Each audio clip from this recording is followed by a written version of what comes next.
The train had already started. The old cars, pushing each other, picked up speed. The station platform, stained with rain puddles like camouflage, slowly floated along the train. Against the background of leaden clouds, the silhouette of the Kursk railway station was already projected and swiftly rushed back. "Comrade Lieutenant, what are you doing? Are you deaf? Go to the carriage, as I told you. It's cold." An elderly conductor pulled me inside the vestibule. The door, into which the prickly, wet wind was blowing, slammed shut. Somehow the invisible threads that connected me with Moscow, which was receding, were severed at once. It was hot in the commander's car. In a thick pall of smoke from the stove and tobacco dimly shone through the light bulbs. Passengers neatly spread out overcoats, housily settling down on the hard shelves. A leisurely muffled conversation was heard. "What, Lieutenant? Are you looking for a seat? Sit down. You can sleep on the third shelf, you're still young." The grey-haired commander with a sleeper on his green buttonholes smiled at me and moved over to make room for me. Opposite, in the dense shadow falling from the upper shelf, it was not without difficulty to discern several figures in gymnasium. A young female military doctor smiled sadly, clearing away the smoke. "Yes, we used to go from Kursk station to the resort, and now to the front." My neighbour turned to me. "And this is your first time, Lieutenant, to the front?" "Nothing. Remember, the devil is not as bad as they make it out to be. Here, I'll show it to my son if I have to," and the old captain threw some Hitler's iron crosses on the folding table. "The most difficult thing at the front is to get to your unit. I know from personal experience. But together with the unit, with my own, everything is easier." Soon I was able to fully appreciate the wisdom of these words. I did not know what unit I would be sent to and on what part of the front it was located. But the desire to get to my, still unknown to me, unit as soon as possible increased to the point of pain. On the typed form of the prescription was typed a dozen words on a typewriter rank, surname, first name and patronymic, and then in the appropriate columns was written Company Commander, Saint. Anna, to the disposal of the General. Anna, at the disposal of General Bordzilovsky. In the personnel department in Moscow, briefly explained that the General is the head of the engineering troops of the Voronezh front, and that he would decide my future fate. At that time it was hard to assume that it would take a week and a half to get to the unit, located only 600 kilometers from Moscow. As soon as I laid down on my overcoat, I immediately fell asleep. Through the dream I heard that there was a check of documents, that the train driver won the duel with the pilot Messerschmitt, that the military doctor from our car was called to the wounded women. I woke up from the explosion of bombs in front of Michurinsk. The train did not go further. German aviation bombed the tracks. We had to leave the warm wagon, which had become so cozy. It was already quite light when we walked along the sleepers to the beautiful station of Michurinsk, fortunately, remained undamaged. The military commandant's assistant on duty, who was darting between the echelons, informed us that no trains would go to Gryazny until the tracks were restored. "And you, Comrade Lieutenant, will have to make a detour through Tambov," he said. "Go to the receiving station. I will notify." At night, long before the late winter dawn, a working train was leaving for Tambov. That suited me. The small local carriage was filled to capacity with young people. The windows taped with strips of paper and tightly curtained isolated us from the outside world. A single bulb, like the moon from behind the clouds, illuminated the carriage a little. The girls sang and the guys picked up a song popular at the time.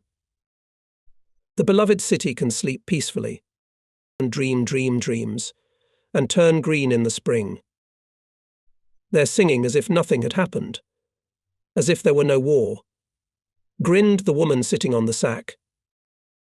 The district route to the front headquarters passed through Tambov, Balashov, Poverino. At each of these stations transfers and languid waiting for trains. Military echelons were delayed for a short time while the locomotive was changed. Red Army soldiers with kettles, as if with grenades, attacked the station boilers. The anti-aircraft machine guns on the platforms occasionally poured out a stream of tracer bullets and froze in mute expectation. At these moments everyone, as if spellbound, fell silent for a moment and looked in the direction of the fiery-coloured dots. The dead-end station with an unusual name, Anna, not far from which the field headquarters of the Voronezh front was located, met me on a marvellous winter day. The sun's glare illuminated the first snow that had fallen during the night. The station platform and the lonely station house seemed like islands in a snow-white sea. It was obvious from everything that the early winter of 1942/43 had immediately taken hold. Lonely sledges and people in overcoats were moving towards the blue-black forest in sharp contrast to the snow, sometimes falling half a wheel into the loose snow. A small gazik overtook us. Only when we came close to the edge of the forest we could see the camouflaged barriers. Here, in the woods, it was not easy for a newcomer to find the dugouts of the engineering department of the front. General Y.V. Bordzilovsky was with the troops. In the log shelter I was received by a stocky Colonel V.K. Belyakov. Do you know mines? What kind? Finally, the academy is engaged in mines as it is required by our serious adversary. It's time. Let's send Colonel Krasnov to the Special Forces Brigade. He's short-staffed. They had a car from them yesterday, but it's a pity we didn't get there in time. Now I'll have to get there myself. Having received a new order, I got to Butylanovka, where the headquarters of the 42nd Separate Engineering Brigade of Special Purpose. In a 2-story wooden house, lost among the hills on the outskirts of the district centre, it was quiet and little reminded of the war. The deputy commander of the brigade, Lieutenant Colonel N.V. Petrov, turned out to be a sociable man. He was interested in the Military Engineering Academy, evacuated in 1941 from Moscow to Frunze, asked about the teachers. And now to business, suddenly changed the subject. Lieutenant Colonel, we'll send you to the 210th, to Mysyakov, a combat commander. Sapper Chapai, sometimes and can do something naughty. He needs competent commanders, and you'll need his experience. There's a Pompokos from the 200th. Go with him. That day my lonely vagrancy ended. Together with the battalion's toboggan wagon, we moved towards the Don. Well, young man, you're dressed out of season. I'm so cold. General Moroz doesn't like to joke. Having uttered these words, V.V. Kizelev, the assistant to the battalion commander on the economic part, ordered the captain to pick me a half-coat, felt boots, and a Nushanka hat. Slowly the sledge moved between white hillocks on the snow-covered road. Frozen snow crust squeaked under the skids. The riders shouted at the horses, which were covered with sweat, and flicked the reins. We walked on foot, pushing the heavy sledges uphill and sitting on them downhill. Just like in 812, the same sleds help.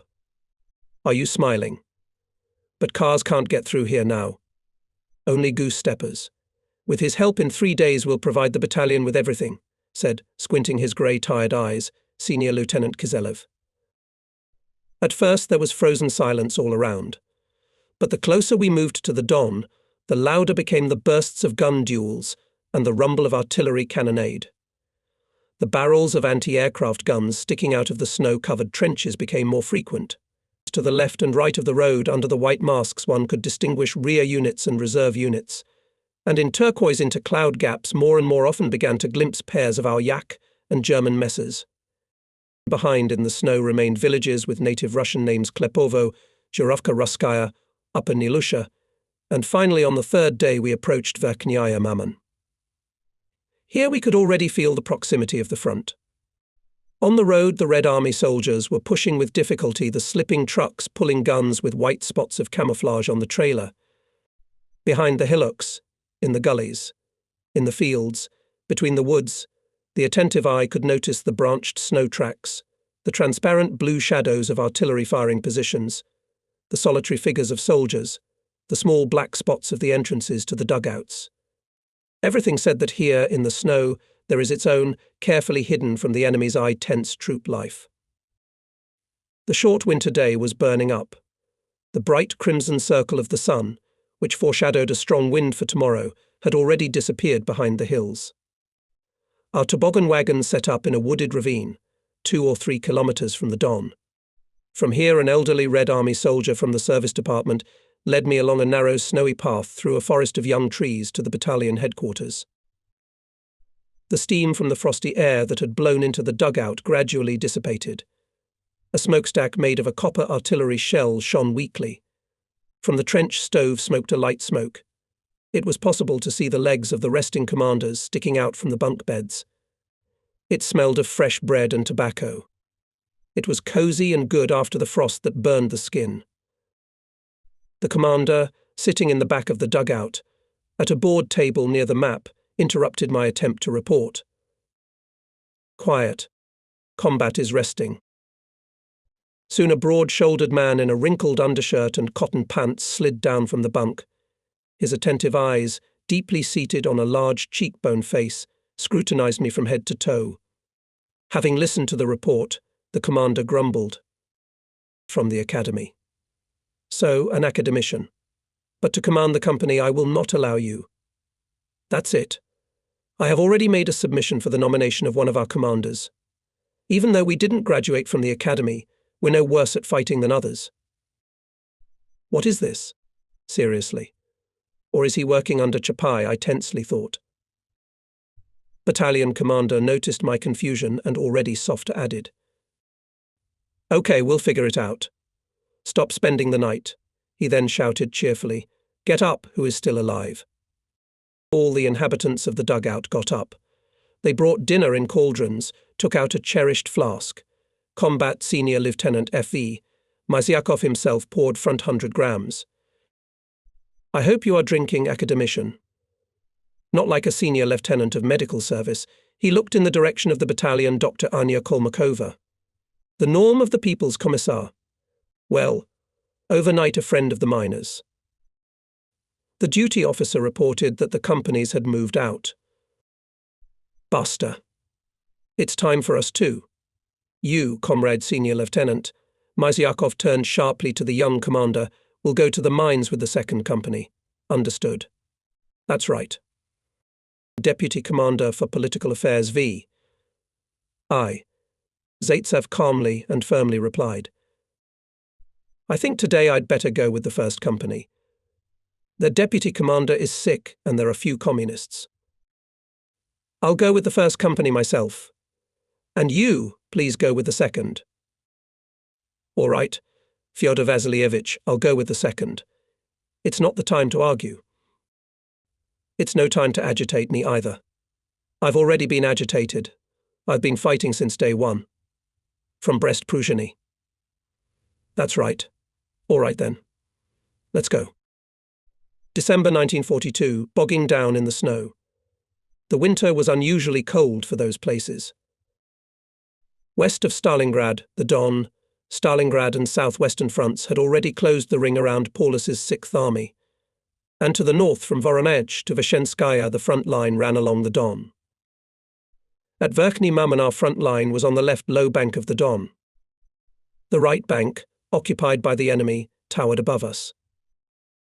The wind drove the snow along the frozen river and hummed there, as in a chimney. And the Don? We couldn't see it. Covered with ice, covered with a layer of snow compacted by the wind, it seemed like a clearing connecting both banks.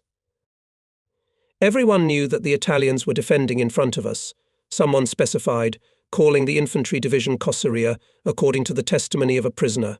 The soldiers abbreviated the name of the enemy Italians. Alpine gunners from the 8th Italian Army relatively little bothered us. They did not prevent us from walking at full height between the left bank bushes, talking in full voice, and even occasionally driving up on a steam sled with mines to the bank cliff. Life was precisely regulated. In the mornings, the Italians led a half-hour of sluggish shelling. It was called dopike. Then there would be a pause. By noon they would send a lunchtime load of metal in our direction, and by supper evening. Sometimes Italian narrow-winged planes appeared, dropping small bouncing bombs of the fragmentation grenade type, aptly nicknamed winglets. Our artillery and mortars also timed their firing raids to coincide with the Italians' food distribution periods. At that time, the enemy left their dugouts and were most vulnerable. Such artillery raids were called wishing them a pleasant appetite. On long winter nights, the Italians were restlessly firing flares. Especially brightly illuminated the area of Derezovka, a small village on a high cliff, a ledge of the right bank. Here was a stronghold of the enemy. The Italians were almost continuously firing machine gun bursts into the darkness of the night, as if warning us that they were awake. Our rifle units, occupying the trenches on the eastern bank of the Don, also increased their vigilance at night, looking carefully into the darkness descending on the Don ice. From time to time, rockets were launched from our side and short bursts of machine gun fire were fired. Though Italians are a quiet enemy, but keep your ear to the ground. That's right. It is known that in a quiet pool of devils are found, instructed us combat. And in the evenings, when the commanders gathered in the headquarters dugout, and after the tasking there was time to go to the minefields, everyone asked Lieutenant Technician A.S. Cherkashin to sing. He deftly picked the strings of the guitar and in a gypsy manner began. Here by the Pacific Don, by the gardens of Mammon, the snow is silver. By the steep banks, only a monotonous fire, and the barely audible moans, they give out the lurking. Close enemies. The 210th Independent Battalion of Engineer Barriers, or BIS for short, was young. It was formed only 2 months ago. Of the 360 men required by the state, there were still less than half. There were only 40 to 45 men in the engineer mine companies, and instead of 3 platoons there were only 2 each. There were very few young fighters. Most of the miners have long passed over 40. All people were craftsmen, carpenters, mechanics, fitters, people experienced and reliable. It was easy with them. Often they themselves gave good advice. They understood commanders from half a word, but age made itself felt. At my age, my son, it's hard to crawl without a mine, one of them complained to me once. In the military enlistment office, they said for the construction of bridges, but here's where things have turned. A month ago, most of our fighters did not know how to approach a mine, and unit commanders lacked practical experience, but war makes you do anything. During the day we studied and rested. At night we mined the Don bank. A few men blew themselves up. The rest gradually learned all the subtleties and peculiarities of their new, dangerous craft. All of them knew their own mines and methods of their installation firmly, but with the study of mines of the enemy was more difficult. At that time we had mastered only German anti-tank TME and anti-personnel Semi-35. The battalion had their samples. Other mines, including Italian mines, were known to us only from the meagre information of the front headquarters, and we did not even know about some types of mines. And no wonder in all armies mines are classified as secret, even top-secret weapons. They should be a surprise to the enemy not only by the place of installation, but also by design. A miner faced with a mine unknown to him cannot clear it without risking his life. During the training, platoon and company commanders paid special attention to safety measures. Old men, as our commander called them, who had already accumulated experience for many sleepless nights, willingly complimented their commanders. Mine requires care, like a small child. Here patience and love above all. And it happens that the mine is worse than the most capricious old woman you do not know from which side to approach. The old men were carefully preparing for each exit. I noticed it at once, as soon as they put me in the platoon dugout of the 2nd Company. "Why are you up early?" appealed to them Deputy Company Commander V.N. Nazarov, holding back a kind smile on his thin face. We would rest for another 3 hours. "Start early, the heart is glad," joked full and cheerful Red Army P. N. Bovin, the soul of the platoon. "And how are things in Stalingrad? Have you heard anything new, Comrade Deputy Commander?"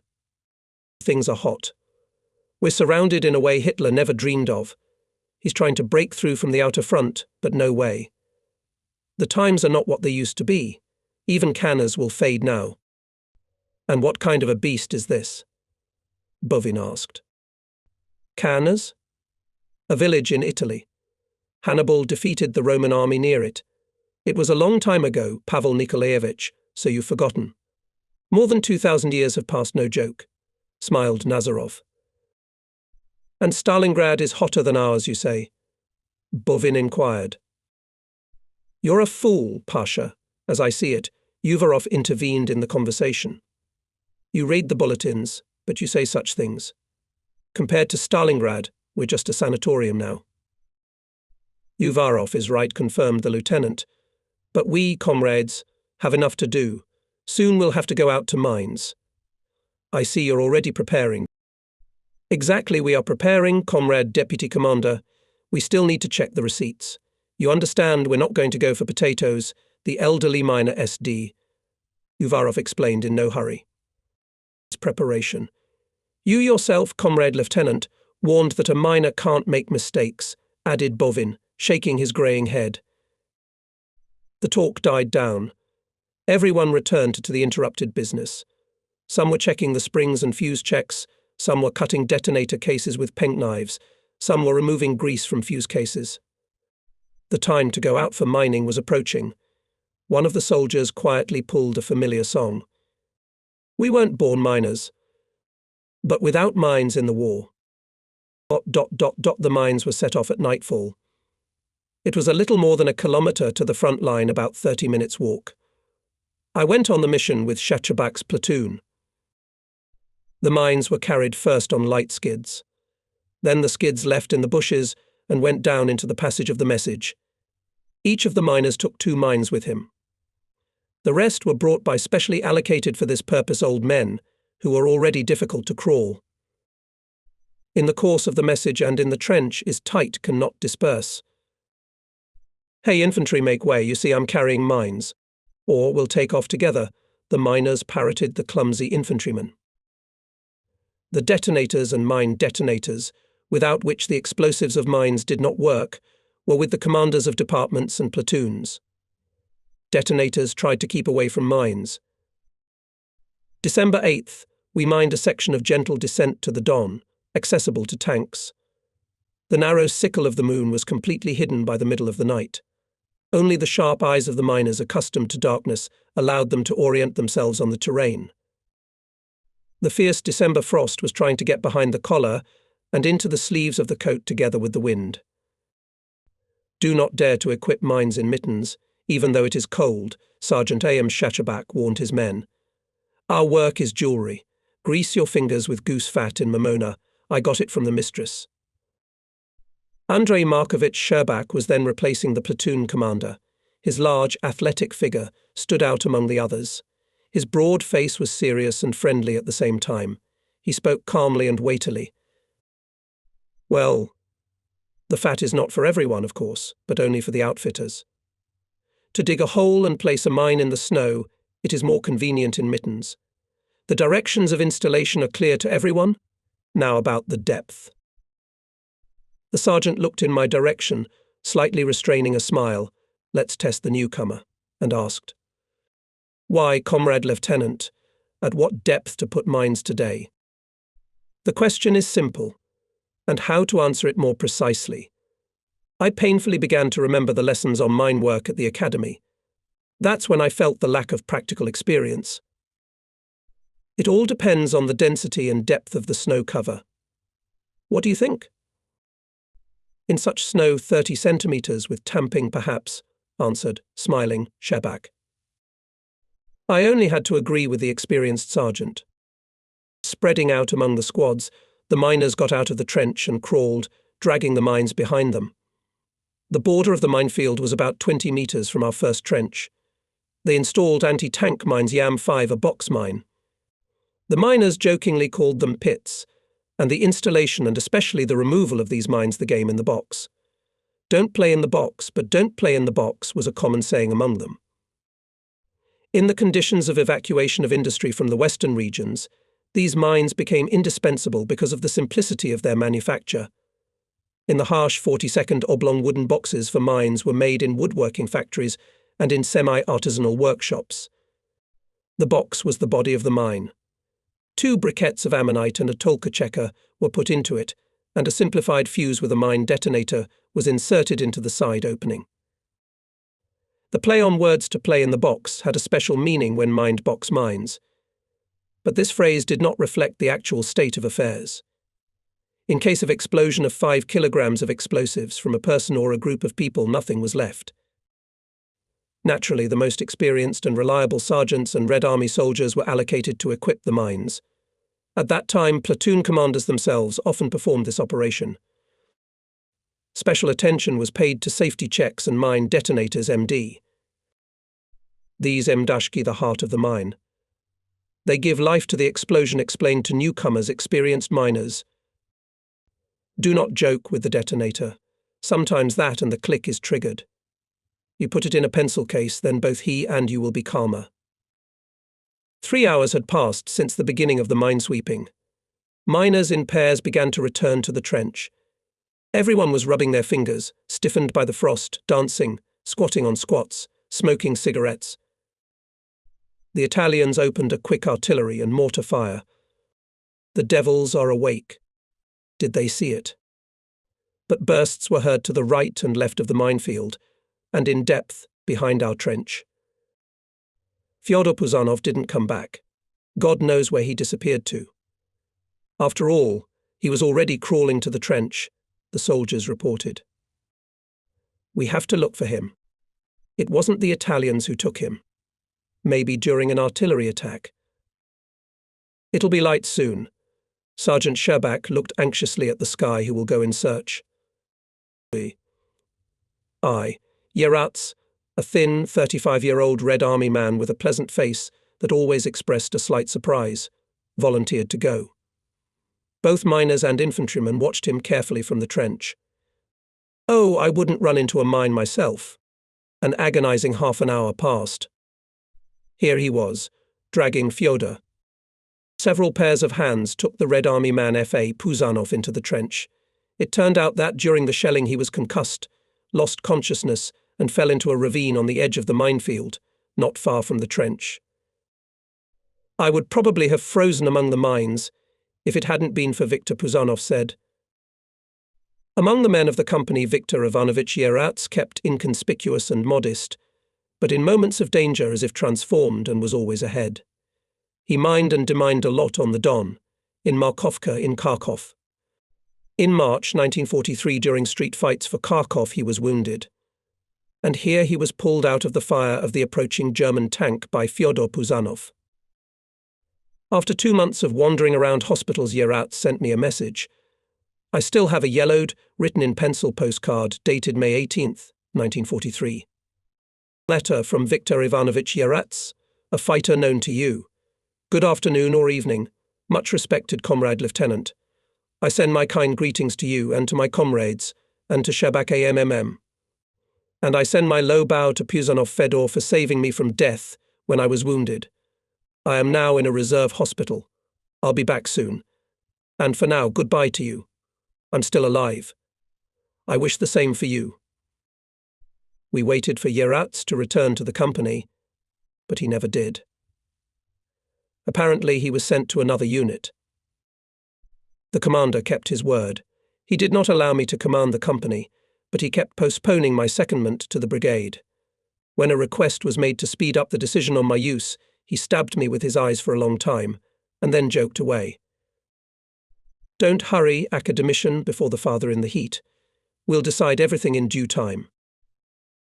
Soon after that, D.S. Zhigalov, a tightly bunched, very pleasant lieutenant, who was acting as the battalion adjutant, came into the company dugout. Friendly patting me on the shoulder, he said. Don't take offense at the commander. He wants to keep you in a mine quarantine. That's for sure. I excitedly asked why Mysyakov disregarded the order of the deputy commander. Dmitry Stepanovich thought about it and, smiling, replied, To God high, to the bosses far, and to the enemy hand in hand. Be patient. I think you are just being tested as a newcomer. As for the relationship between our commander and his superiors, it's not an easy matter. He's a man of desperate courage. And it seems to me he's afraid of nothing and nobody in the world. A few days before the Don offensive, I was summoned to the headquarters. Well, comrade academician, the commander's eyes were running demoniacs, Would you like to take a walk to the Italians? I have a chance to distinguish myself. That's it. The commander's reconnaissance of the engineering equipment of the enemy's front line was being prepared. With the onset of darkness, 7 men in white camouflage jackets came to our first trench at the edge of the shore. We won't let them on the ice. No command. The commander of the rifle platoon raised his automatic rifle. But the command caught up with us. We quickly overcame 120 to 140 meters of the Don ice by rapid runs. We could hardly catch our breath. The wind was howling hard. We listened to it. Our heart was beating every second we were on the shore occupied by the enemy. Well, academician, is it scary? Asked the commander. A little scary, I admitted. And from this short but frank dialogue, everyone seemed to feel some relief. The site chosen for reconnaissance of mine blast barriers was between 2 enemy strongholds, Derezovka and unnamed farm. It was not occupied by Alpine gunners and was poorly penetrated by flank fire. We entered a depression that resembled an amphitheatre, the slopes of which were covered with trees. The moon peeking out from behind the clouds allowed us to get a good look at the terrain. With feelers and a mine detector we stepped in strict order, footsteps to footsteps. Now death was beneath our feet. The flashlight beams slipped on the wire. But Zhigalov accidentally stepped on it. "My," was all he could shout. Stunned, we waited for the explosion. But it didn't come. Sergeant Shebak, holding his breath, listened to the sounds in the headphones of the mine detector. Then increasing, then fading signals along the axis of the detected wire showed that the frame of the mine detector, then approaching the mine, then moving away from it. Finally, the sergeant bent down and marked the location of the mine on the snow crust. What is this mine? What is the secret of its design? What are the peculiarities of demining? Nothing was known, and it was necessary to remove it without blowing it up and deliver it as a sample to the battalion. Zhigalov gestured to Shebak to move away. Then, having thrown off his gloves, he carefully cut out the hardened white crust with a sapper knife and began to rake the snow with his fingers. Having cut the wire with wire cutters and cleaned the mine, he began to scrutinize the cylindrical metal casing. The lieutenant's fingers shuddered a little from the cold, or from internal tension. "Dima, let Shebak disarm it," the commander said half-voiced. But Zhigalov only shook his head, held his palm over his face, and again bent over his dangerous find. Soon he handed us an Italian anti-personnel mine. It was about 16 centimeters high and about 10 in diameter. The casing at the top showed small windows. The upper fuse had already been unscrewed by Zhigalov, but there was a protrusion on the side that resembled a second fuse, which also had to be removed. With the help of feelers and a mine detector, we found a dozen more mines hidden under the snow plastic and metal, pressure and tension action. We began to remove these samples. Enough. Combat wiped profusely appeared on his forehead sweat. It's time to return. So, thanks to this reconnaissance, was able to find out that the Italians have not moved mines in winter. Some of them froze into the ground. The rest, under a layer of snow, were seized by a crust of ice. And although the possibility of explosion of individual instances was not excluded, in general, the minefield was not a serious danger. And in this too, the Italians did not adapt to the Russian winter. And on our shore, the accumulation of troops began. Artillery and infantry kept arriving and arriving. They camouflaged themselves in the bushes. Cars were hidden in ravines. They unfolded insulated tents. It got crowded. Everyone was talking about Stalingrad. They shared the latest news about the heavy fighting. Kotelnikovsky, Aksai-Isalovskaya River, Verkhny-Kumsky settlement, these names were repeatedly mentioned in the conversation. The situation on the bridgeheads in the city itself was discussed with special excitement. Stalingrad events attracted everyone's attention. And now it was our turn.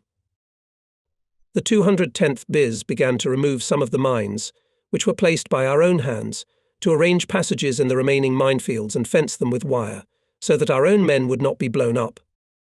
At the same time, we were preparing shields for the crossing of troops on the ice of the Don. Of course, we could not yet know the plan of the upcoming operation, but we guessed that it was connected with the battle for Stalingrad. And indeed, our Sixth Army, commanded by Major General F.M. Kharitonov, turned out to be the right flanking army, which contributed to the reflection of Hitler's attempts to break through to the encircled, also Sixth Army of F. Paulus. On the night of December 16th, 1942, in the battalion, no one slept. The last preparations for the offensive were finishing.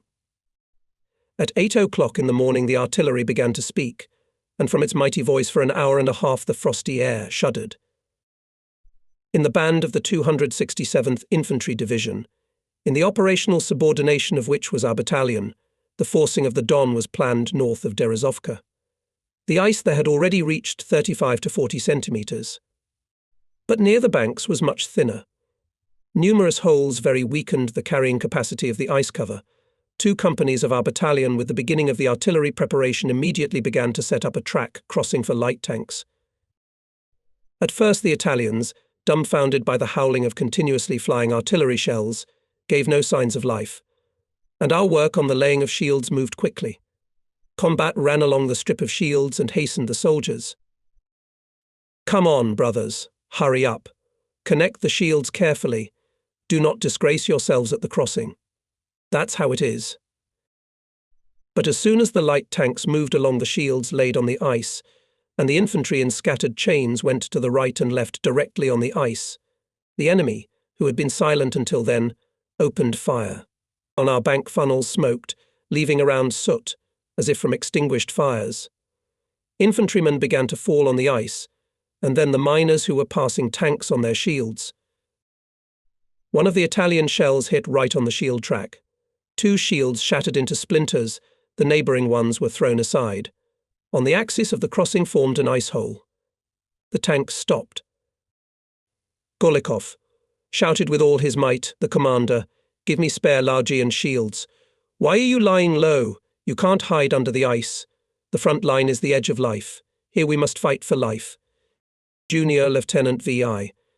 Golikov, together with several soldiers, dragged the improvised harness to the destroyed part of the crossing. Nearby, an enemy mine slapped and exploded. One of the old men only shrieked and fell into the hole. "Hold his legs," shouted the junior lieutenant, and plunged headfirst into the icy water. He hardly managed to grab the wounded man by his coat and pull him to the surface. Another 5 minutes passed. The enemy's fire weakened but did not cease, and the breach was hidden under a long, solid roll of logs. Tanks with impatiently snorting engines again went to the right bank of the Don, and Golikov, hastily wiping his broad face and wet hair, already covered with silvery ice, was stubborn. "Come on. I won't leave until I miss the tanks." At that time our 2nd Company was already making passages in the mine barriers on the enemy's bank, near the place where I went on reconnaissance. This work was headed by Deputy Polite V.A.N. Nazarov, the company commander, was in the hospital. "Punch through the extended bravely. We'll check the passage after. Don't be afraid. We won't fly higher than the sky," he shouted to the young skinny junior Lieutenant V.I. Bykov. Following the detonation of elongated charges Tolka checkers attached to a narrow board ski, miners with mine detectors and probes were moving, neutralizing the few surviving mines in the passages. On the fenced passages safely crossed the minefields of the Italians about a dozen of our tanks. But suddenly at the very enemy bank, one of the tanks went off the shields and fell through the broken ice with its tracks. Movement on the crossing was again stalled. But to our right, 1.5 kilometres away, a rutted crossing equipped by divisional sappers ensured non-stop movement of tanks and artillery. And on the left, about 2 kilometres away, operated the 207th Independent Battalion of Engineer Barriers. In the morning of December 16th, 1942, under the cover of artillery preparation, he began to lay shields on the ice. Some of the firing points located in the cliffs of the opposite bank were not suppressed. The enemy opened heavy machine gun and mortar fire. The battalion immediately suffered casualties in personnel. A few hours later, the 207th BIS was transferred to the construction of a pile bridge near the village of Berezovka. Here it worked in conjunction with the 15th Independent Bridge and Pontoon Battalion. Despite heavy enemy fire, the bridge, 160 meters long, and with a load capacity of 40 tons, was finished by the scheduled date by dawn on December 17th. 73 men were lost by our neighbours from enemy fire during the construction of the crossing and the bridge. This was almost half of the combat personnel of their battalion. Somewhat less was lost that day in our 210th BIS. VV Kaiserlev had to take out on the ice even riders from the utility unit. They helped paramedics to pick up the wounded. Running past me, the Pompokos stopped for a moment, took a breath and shouted, "Here's a quiet Don for you, Father, and a quiet Don. It looks like hell, only instead of boiling tar ice water. And people are doing their job, they don't care." Under the blows of our troops, the Italian defence collapsed in a day. Only separate units isolated from each other continued to resist. The 210th BIS, overwhelmed by the avalanche of the offensive, hurried along the rutted toboggan road up the mountain to Tsapkovo. German messers were continuously attacking the columns from the air, trying to make up for the lack of combat tenacity of their Italian allies on the ground. People fell, cars overturned, but the columns moved forward unstoppably. Before evening, the battalion entered Tsapkovo, a small village with houses scattered between deep ravines. It was to be demined. Tsapkovo met us with a heavy sight. On the wastelands and streets of the village, at the steep ravines, at the dugouts, even on the steps of the houses lay corpses in grey Italian overcoats and tunics. Bizarre poses, faces distorted by fear death had befallen the Italian soldiers when they, fleeing from our fire, fell under the fire of German barrier units. Next to the dead were lying light Italian carbines with hinged bayonets, which seemed toy-like. Here also wandered mules, the main draught of the Italian units. The frightened animals, shaking their long ears, squinted at us, as if asking, "What is this doing?" There was actually nothing to demine in Tsapkovo. Our advancing units bypassed this village, which became a graveyard for hundreds of enemy soldiers. In the second half of December, frosts suddenly changed to blizzards. The air warmed a little, but the roads were badly snowed. The columns stopped. Even tanks sat on their bellies. Deep ravines, treacherously camouflaged by snow, became traps for them. In the area of Tala, all troops and population were put on clearing roads for the passage of tanks and vehicles. Deep passages appeared in the snow-covered fields. On one of these trenches we arrived in Kantemirovka. This militarily important point had already been liberated by the 17th Tank Corps of Major General of Tank Troops P. Poluboyarov. The railroad station Kantemirovka was piled with boxes of ammunition and some bales. Nearby warehouses were bursting with stocks of canned fish and meat, galettes and cigarettes in colourful packaging, from pasta and rum in barrels. Dozens of Fiat trucks froze in the streets of Kantemirovka, with their blunt muzzles in the snow drifts. And between the motionless Fiat's hungry mules, dragging empty sleds, were hanging around. Kantemirovka was a supply station for the 8th Italian Army. Here concentrated everything that was intended for the soldiers, officers and generals of the divisions Chile, Kossiria, Sforziska, Pasubio and Torino. The tankers did not have time to put up guards. Representatives of the front intendant had not yet arrived in Kantemirovka, so there was no order in the warehouses. But as soon as the initiative was taken by Valerian Vasilievich Kizelev, the Pompokos of the 210th BIS, everything fell into place. On the outskirts of Kantemirovka, we finally warmed up in a one-story brick house. It was there, in this house, that the liaison officer delivered a package with the news about awarding Masyakov and Nazarov with the Order Red Star, and other fighters and commanders with medals. Combat liked it. "It's time for you, academician, to take the company. Leave immediately. That's it. Prepare, Dima." The order for the battalion, he ordered his favourite Zhigalov. But the immediate departure to the company was unexpectedly delayed. The sentry opened the door and shouted with all his might, "Air, Senior Lieutenant V." "Aye." Zaitsev jumped out on the porch and immediately returned. "Airborne, brothers." Indeed, on a wide clearing just opposite the house we occupied, A large transport plane was landing with a heavy rumble. Black crosses on the fuselage left no doubt about its belonging. Could it be a paratrooper? In such an airplane could be at least 30 paratroopers, the fight with which did not bode well for us except for a squad of fighters from the control platoon. There was no one with us. Having run a little on the ground, the airplane stopped at the frozen lake. To fight, commanded the commander. We lay down in the bushes, closely following the plane. Afraid, shouted Masyakov. Crawl closer. We'll take it with our hands. We got the birds. A machine gun burst from the airplane made us stop. We began to dig in the snow with our hands. Oh, I wish I'd captured the airplane. That's a trophy. Dreamed aloud Dima Zhigalov. Maybe we should send for the tankers? They're not far away, suggested the more practical Zaitsev. No way, grumbled the commander.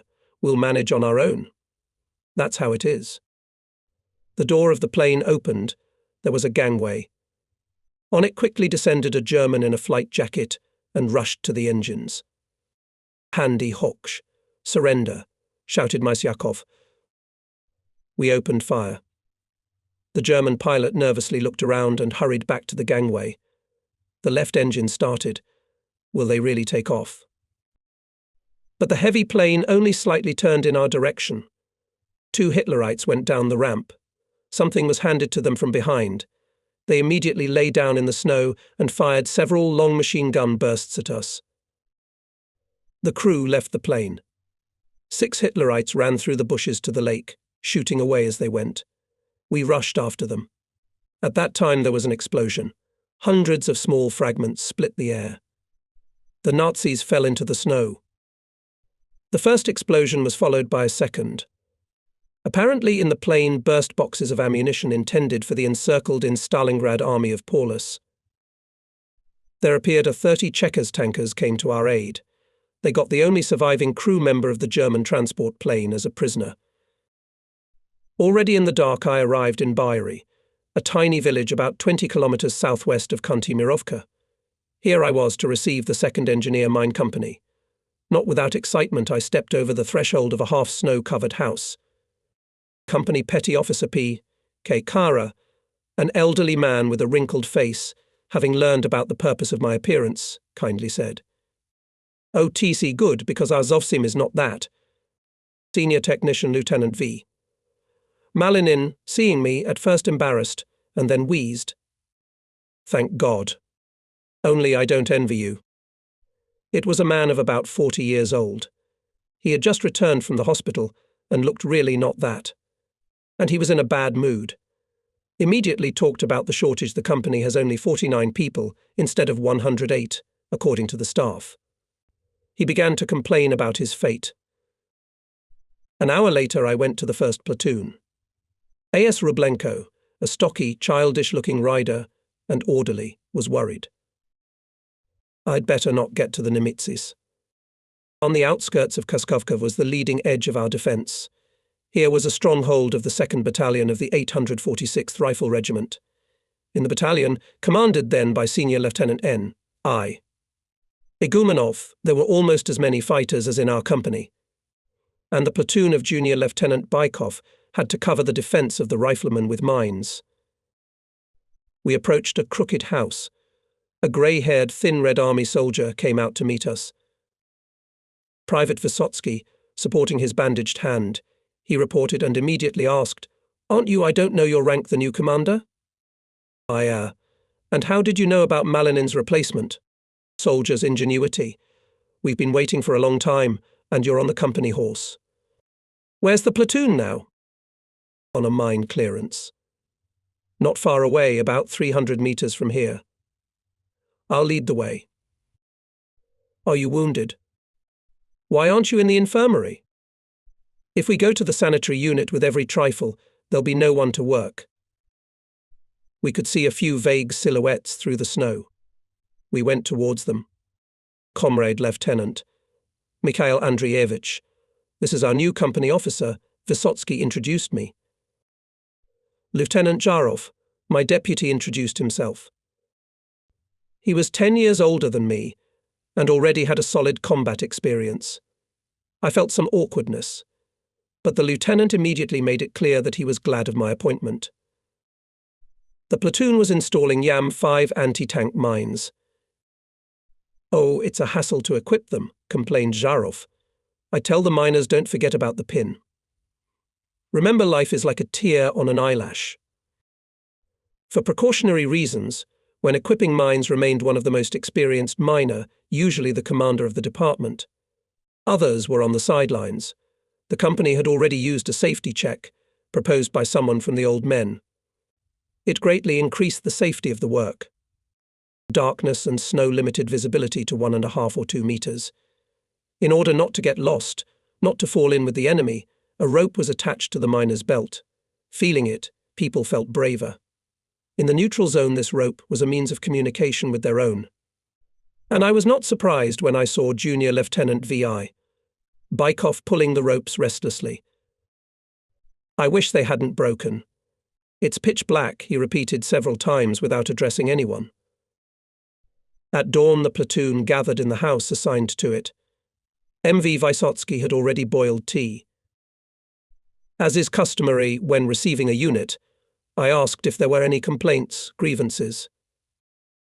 The old men only smiled in response. "What complaints now? You can't make Hitler sorry by complaining." It was 1943. In the field, the chilling wind whistled a monotonous tune. With a piece of ice cream bread, the skin on my lips was torn off.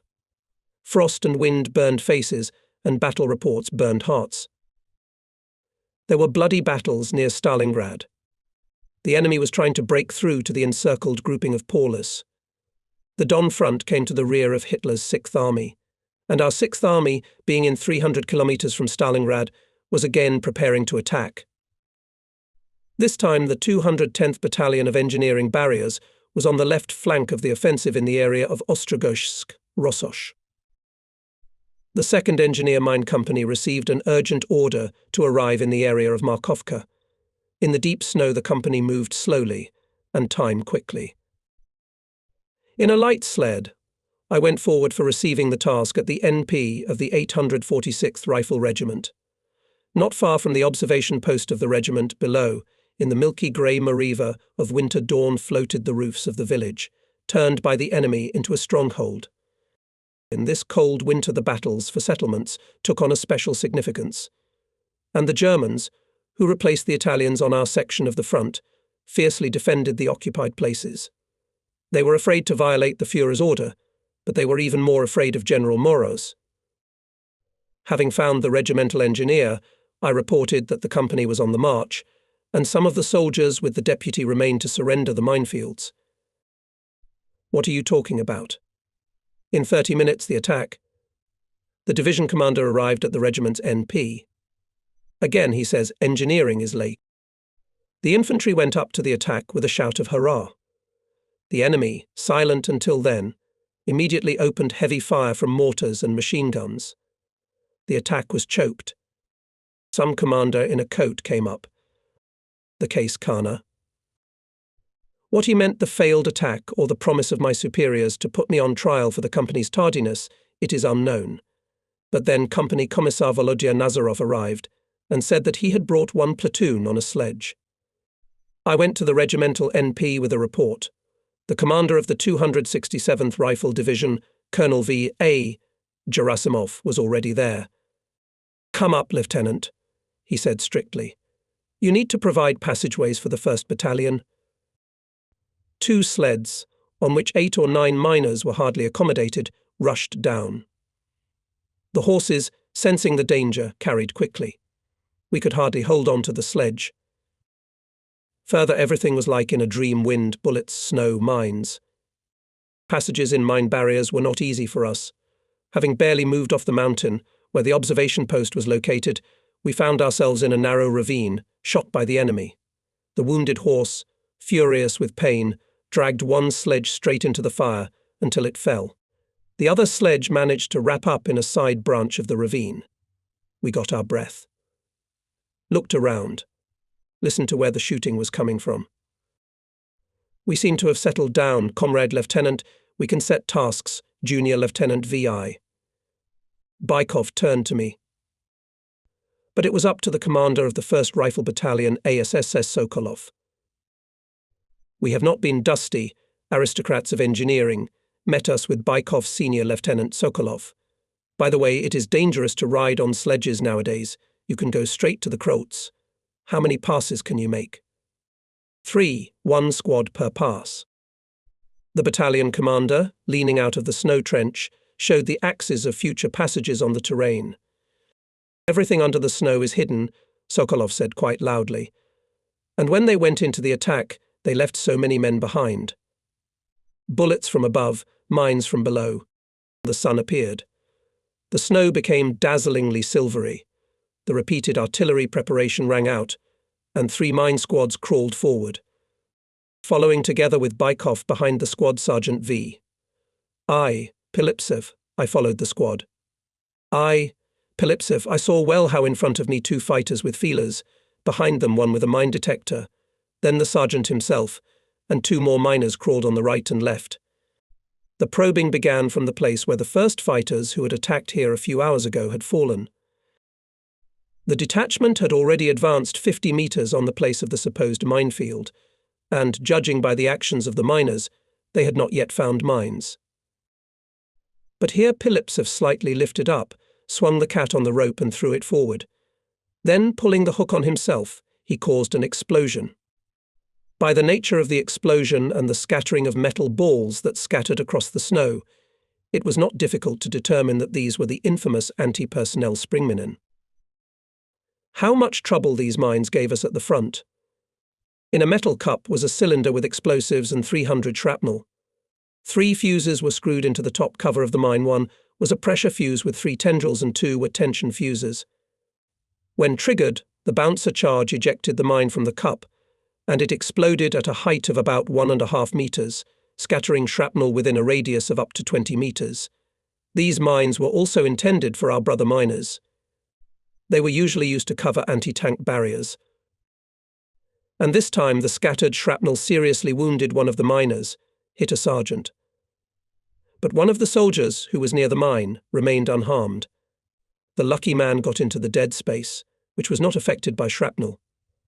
In the future, miners sometimes used this weakness of the generally very effective German mine. Following, the springminen found quite deeply sitting under the snow TMI-42 German anti-tank 8-kilogram round mines with metal bodies.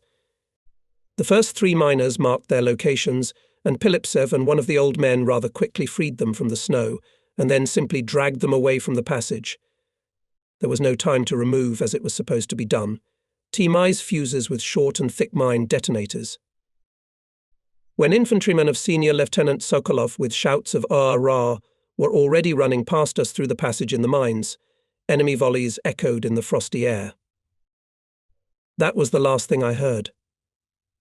A flicker of flame flashed in my mind's eye, flaring brightly in the thick smoke that obscured the sparkling whiteness of the snow. The red flap instantly grew to a huge ball of fire. It also went out suddenly. Darkness came. I fell into blackness. It's hard to say how much time passed. Somewhere far, far away, a whisper was heard. He's finally regaining consciousness. I recognized the voice of Emin. Volodina, the company's military officer. So, alive. But along with the first joy arose a heavy anxiety. With difficulty raised leaden eyelids, saw next to the smiling face of Masha Volodina. She was opening her mouth wide, obviously. She was screaming. But only a faint whisper reached me. Strongly concussed. But you are very lucky. The sun had already set. The quilted blanket of clouds seemed pink from the last rays of the daylight, hidden behind the hills. And in the village the shooting was still going on in some places. The next day, before leaving the liberated village, the company said goodbye forever to 2 elderly miners and a sergeant. Serious, concentrated they lay before us, and even the young sergeant seemed much older. "And you barely dodged yesterday, too," shouted in my ear Volodya Nazarov. Who among us thought then that Volodya himself had only a few months to live? A mournful salute from machine guns and rifles rang out. We said goodbye to our comrades in arms and walked forward, leaving behind us 3 low mounds with pyramids. Already far beyond Markovka company caught up with Lieutenant M.A. Zharov. With 2 sergeants and a squad of soldiers, he arrived after the surrender of minefields in the area of Koskovka, Rudovka. Several days of separation, because of the rapidly changing events, seemed to him, apparently, a long time. He hugged Nazarov and me, and then, lowering his eyes, gloomily said, "Sergeant Chernish was lost. The best mineral. Such a good-looking guy, and how stupidly it turned out. I can't forgive myself." And the case was like this. Sergeant V. Chernish, a squad commander. Chernish was sent with Private A. Sereda to Rudovka. The night was dark, frosty. The wind mixed up all the snow trails and toboggan tracks. The miners lost their way and wandered for a long time. When the outline of a house appeared in the snowy haze, they accelerated their steps without hesitation. When they came closer, a machine gun burst. Sereda cried out and fell. Sergeant Chernish took the wounded man on his shoulders and crawled away. About an hour later they heard dogs barking. And again machine gun bursts struck. There were cries of halt. Trying to get his bearings, Chernish dragged Sereda in the opposite direction. In the morning, at Sereda's request, the exhausted sergeant left him in a dilapidated, lonely shed and went to his own men for help. All this was told later by the recovered Sereda, and 2 kilometers from the barn, Lieutenant Zharov found the body of Sergeant Chernish covered with snow. Nearby lay a black German automatic rifle. Not far away the corpses of 2 Hitlerites were found. About what happened after Chernish left his wounded comrade in the barn, we could only guess. The rifle division with which our battalion continued the offensive was transferred from the Voronezh front to the southwestern front. We stepped on the Ukrainian land. The winter was unusually snowy. The prickly wind and frost were penetrating both behind the felt boots and under the sheepskin coat. Many soldiers and commanders, who were in the frost for several days in a row, despite the good clothes, got frostbite. The front line became discontinuous. In villages and in district centres were equipped with strongholds and defence nodes of the enemy. To repel a settlement meant to rest in warmth and to expose the enemy to frost. Fighters jokingly called it a freezing tactic. The deep snow cover stopped automobile transportation. There was neither strength nor time to clear the roads by hand. Ammunition supply was carried out on sleds. Regimental and divisional artillery was dragged through the snow by slow but strong oxen. When the road section was cleared, a division of rocket mortars appeared, supporting the division's offensive with the fire of their Katyushas. On January 19th, Nazarov and I were summoned to the commander's office to receive a new assignment. In a hotly heated hut near Novopskov, we met the commander of the Katyusha division, Guards Captain I.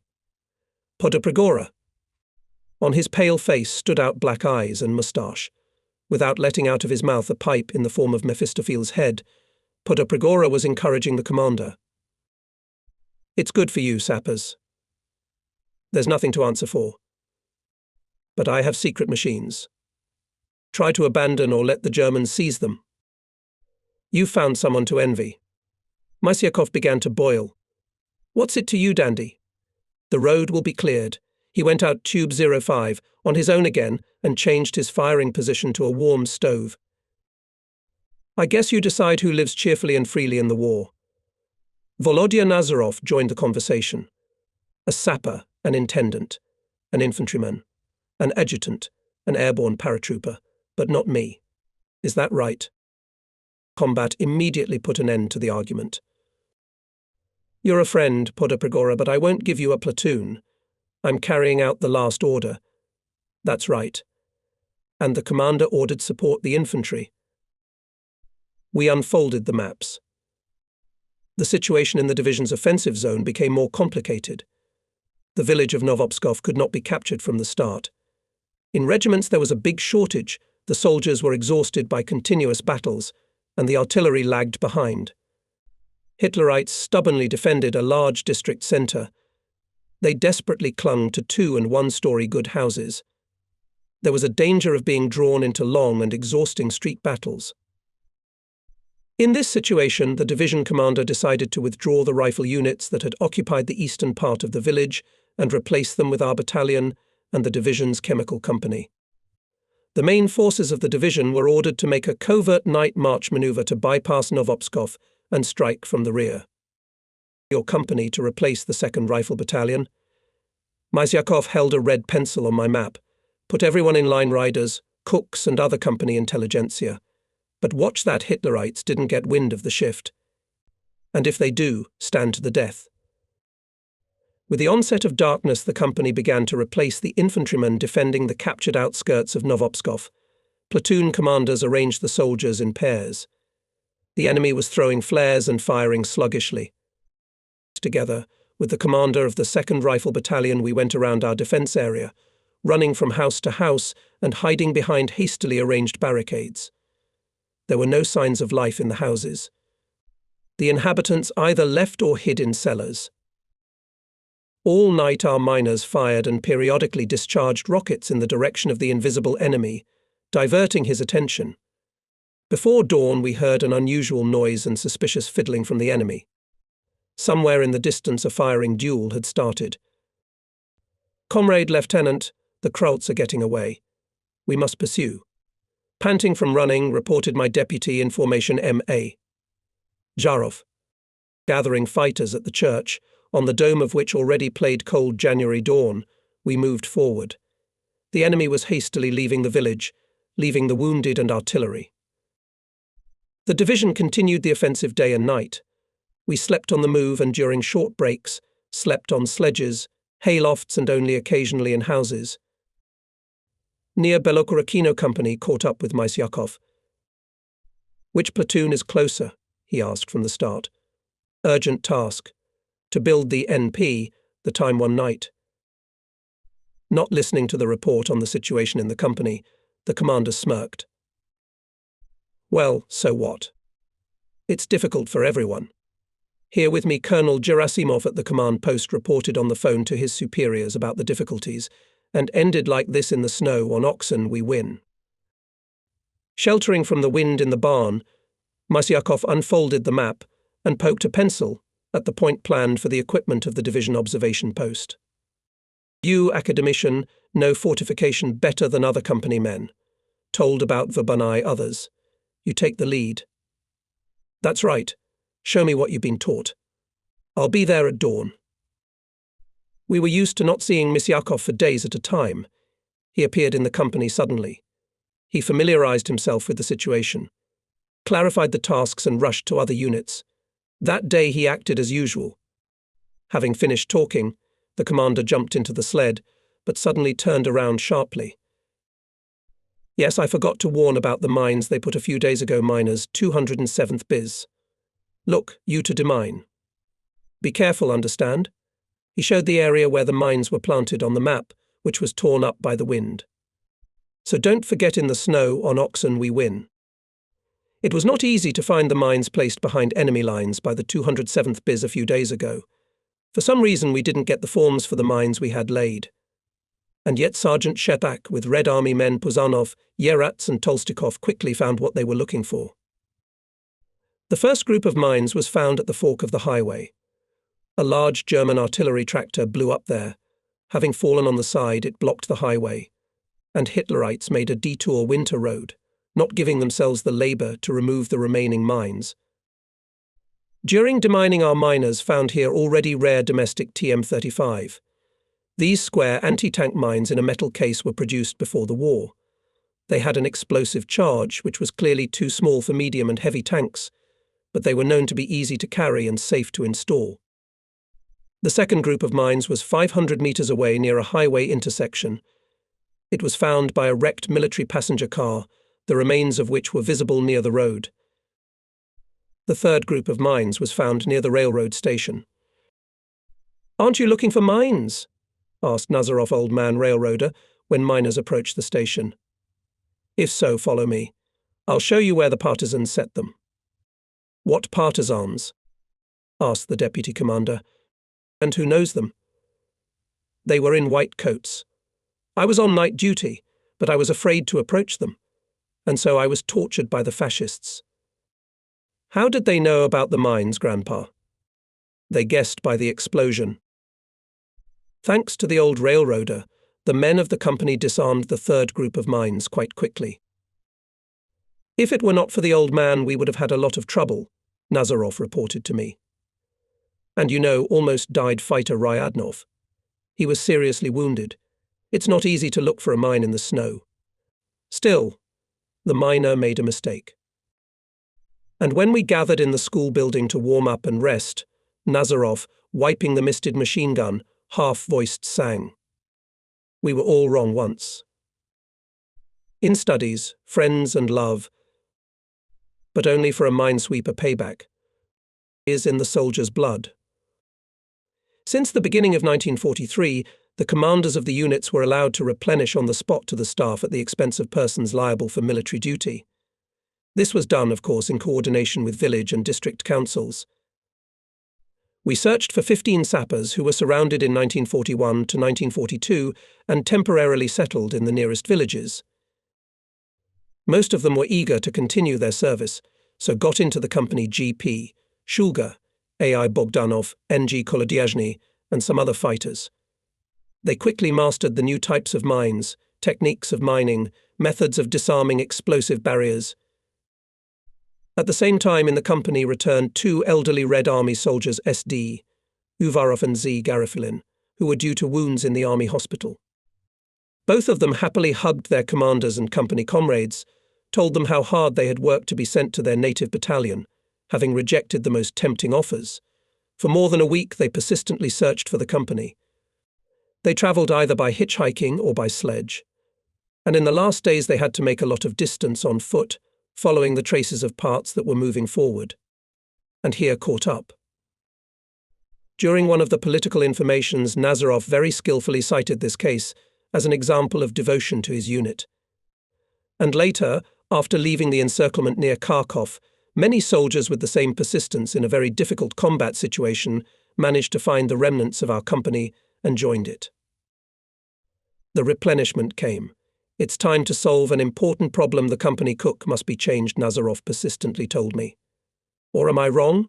Kushakov and cooks badly, and just the sight of him sour the soup. And the ancients said that the way to the heart of a soldier is through his stomach.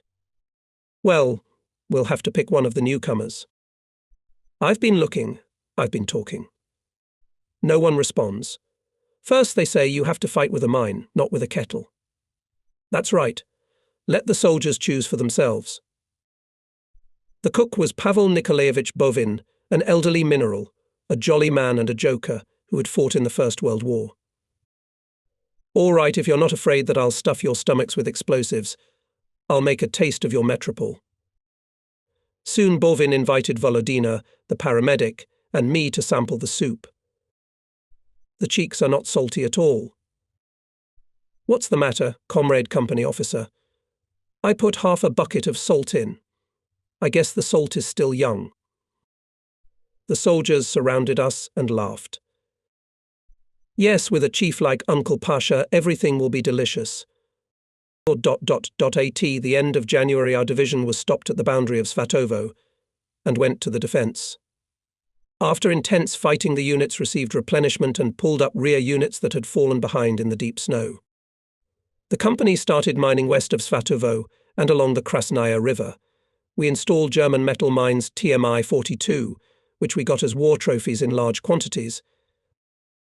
For the third day I was in the newly formed 3rd Platoon, which was commanded by a capable and brave young man, the namesake of the commander of the 2nd Platoon, Staff Sergeant M.S. Danilov.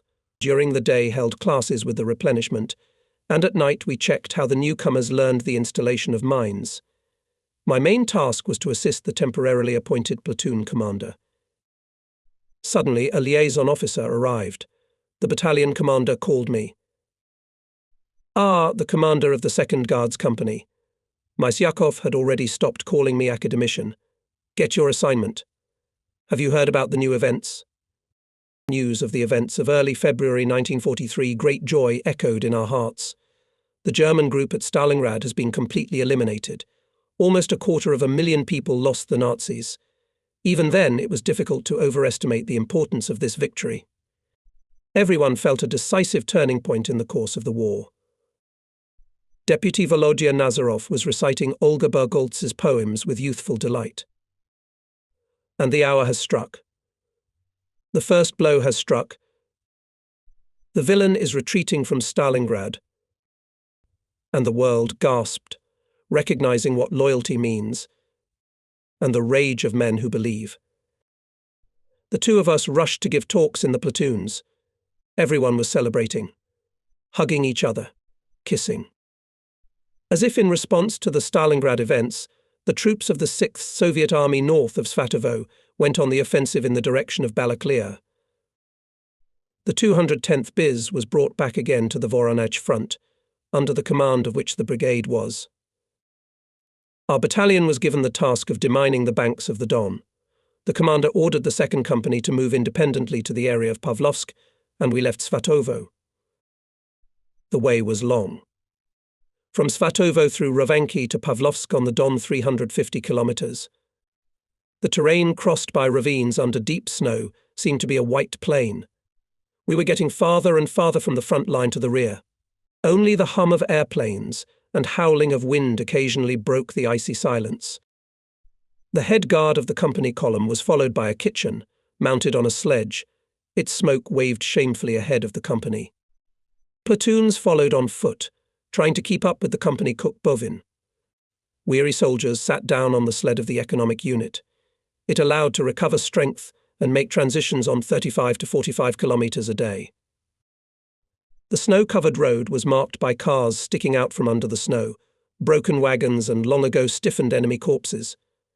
We got off the highway and followed the shortest route. But even here, like milestones on the way, frozen bodies could be seen near the powdered tracks. 2 days passed. The company caught up with a slowly moving column of prisoners. They looked miserable. The prisoners were accompanied by several boys of about 15 to 17 years old, armed with Russian 3-line rifles and Italian carbines. "Who are you?" "We are from the extermination squad." "Where are you taking the prisoners?" "To Rovanki." "They'll warm up there. While they were hiding, they got shriveled up. They were looking for us to surrender." The Italians really wanted to surrender. They didn't hide it. They dreamed of one thing: to finish the agonizing transition through the Russian desert, which was frostbound. At one of the crossroads in the whiteness of the snow blizzard, we met a group of civilians. Some were dressed in tattered coats or cloaks. Others had on their shoulders the Russian half-coats with which they had been supplied on the way. With their backs turned to the wind, the men huddled closely together. The petty officer who accompanied this group came up to ask how best to get to the nearest village. "And who are these people?" we asked. "God knows them." Now there are a lot of foreigners on our land. A young soldier, who was accompanying the foreigners together with the petty officer, intervened in the conversation. "Well, comrade petty officer, they are French. There is even one academician among them." We approached and talked. Some of the Frenchmen spoke little Polish and Russian, and the others helped as much as they could. All of them were arrested at different times in France and ended up in fascist concentration camps. About a month ago, Hitlerites transferred Frenchmen from the concentration camp, which was in Poland, to trench work. Somewhere to the east of Kharkov, on the defensive line of the enemy, they were liberated by the Red Army units. What did they experience? "It is better not to remember," they said. "But now we are happy that we got rid of fascists." The Red Army good, no wonderful, but the Russian winter is bad, very cold. But the Russian food is wonderful. After the fascist camps, it seems that we are fed in the best Parisian restaurant. Among us is a doctor of medicine of world renown. Here he is. A tall, thin man, about 60 years old, was led under the arms. One of the tribesmen said something to him, and the old man took out a thick, crumpled paper from under his coat and rags. It was carefully unfolded, protecting it from the evil wind, and we made out the name of the French National Academy. Apparently this paper was carefully hidden from the Nazis. The old scientist was obviously considered the banner of the whole group. We explained to the petty officer who these people were. We provided them with Italian galettes and cigarettes. We showed them the way to a nearby village and warmly said goodbye to the former prisoners of Hitler's concentration camps. The only woman in our company, Masha Volodina, a military paramedic, did most of the way on foot.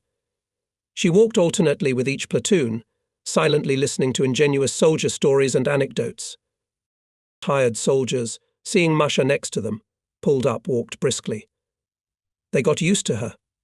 In their own way they took care of her, protecting her from many military hardships, and Masha treated everyone equally and attentively. Usually Volodina and Nazarov went forward at the end of the day on light company sledges. As lodgers it was not easy to find a place to spend the night.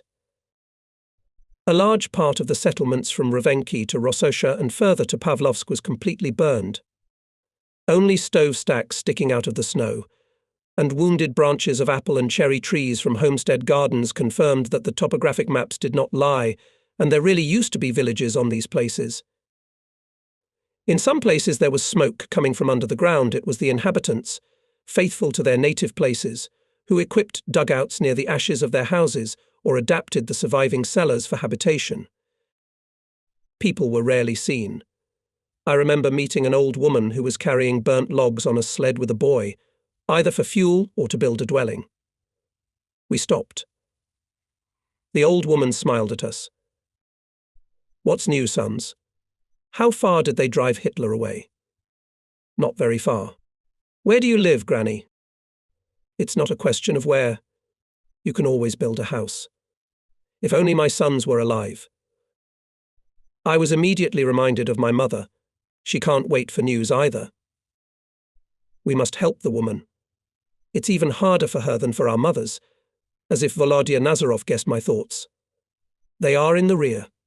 You know, I'm alone with my mother. What it's like for her, think about it. It's probably no easier for yours either. 4 sons and all at the front. Letters take a long time. Maybe your mother knows something about your brothers? No, Volodya, she doesn't write anything new either. Mother's letters. I used to get them with every mail, and when there were breaks in the fighting, I often received 2 or 3 envelopes at once. Every line written by my mother was dedicated to my 3 brothers. All of them were older than me and had volunteered in July 1941 in the People's Militia. Izyaslav commanded the regiment's reconnaissance platoon, Neum served in an artillery unit, and the oldest, Georgi, was a private in a rifle division. My mother connected me not only with my brothers. Thanks to her, I even knew the fate of many of my friends. Talking with the deputy, I did not take my eyes off the elderly woman we met. Volodya Nazarov immediately allocated a cart to bring her logs. The soldiers set up a stove in the basement equipped for housing, shared their rations. Everything was done as for their mothers. We approached the city of Pavlovsk from the eastern bank of the Don, which had previously been occupied by the enemy. Having passed the ashes of several Pryden villages, the company halted at the road descent to the ice. Ahead, on the opposite steep bank, small 1- and 2-story houses and thick brown brushes of denuded tree branches could be seen. This was Pavlovsk, badly battered by the war, but retained the signs of a nice and cosy provincial town. But it was not the picturesque Pavlovsk that attracted the attention of our miners. Their eyes were immediately drawn to the place from where we had just come. After all, it was there that we were to work. From the side of the road, the banks of the Don were fenced with barbed wire. In some places on the snow we could see the corpses of people who had been blown up. Obviously they were afraid to take them out of the place where unknown death lurked under the snow. Small signs by the roadside with a laconic inscription mines were also noticeable, confirming our assumptions. The experienced eye of a mineral noticed on the snow, only available to him for deciphering, slightly noticeable details: a protruding peg, a silver hair of broken and coiled wire, a shallow funnel, a hillock. Yes, not 100 deaths are slumbering here under the snow. A snow pie with a mine filling like this is not easy to crack. Right, Nazarov said quietly. We passed through a wide passage in the minefields, made by our army colleagues during the offensive, and descended to the ice. And the soldiers kept looking back at the snowy banks stuffed with mines. Everyone knew soon they would have to enter into single combat with this, so far potential, insidious and many-faced death. 2 days to rest, to wash up, to put everyone in order. That's it. 3 more days for combat training mines, demining techniques, security measures.